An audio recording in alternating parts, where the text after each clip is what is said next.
Hi, I'm an old guy and I do maths, and today the topic is inflation-adjusted returns. What's involved in that? Well, let's look at the question. Now, we have a 3% annual inflation rate. What does that do to the real value of an investment of $1,000 at 10% annually? So, I think that a good estimation of this is 7%. The result is 7%. Now, how do we come by that? Well, $1,000 invested at 10% annually gives us $1,100 at the end of that year. But inflation is running at 3%. So if we simply subtract 3% from 10%, we get an approximation of that return. Now, why is it only an approximation?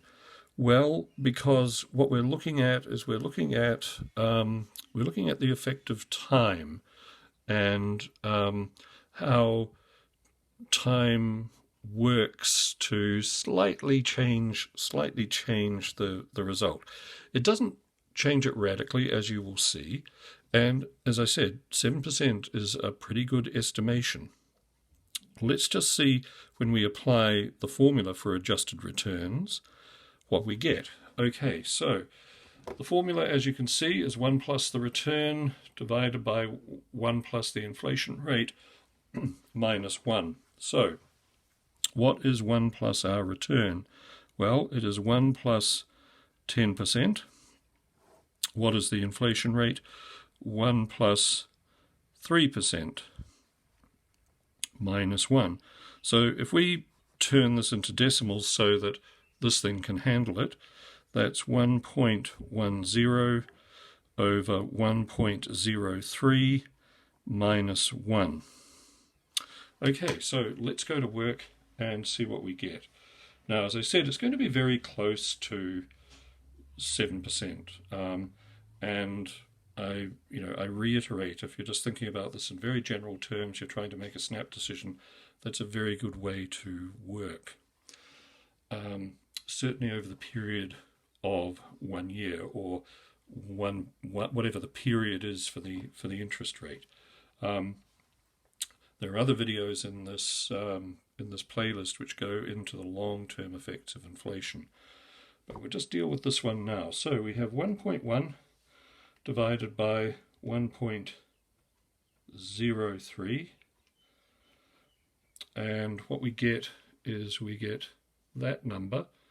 Now if I subtract 1 from that, we get our answer, and that's our answer as a decimal. Now I'm going to turn that to a percentage, and to do that I multiply by 100, and that gives me that 6.796%. 6.796%. As I said, 7 was a pretty good estimate. And what we're looking at here is we're looking at two things happening at the same time. One is the increase in the value of an asset, and the other is its erosion by inflation over time. It's a very handy little formula to have. As I say, those of you, I've said this so many times in this video, those of you who instinctively thought, well, I just take 3 away from 10, you're not seriously wrong, and it's a great way to estimate it. Thanks very much for watching. I hope you found this useful. If you did, please like and subscribe, and I'll see you next time. Bye.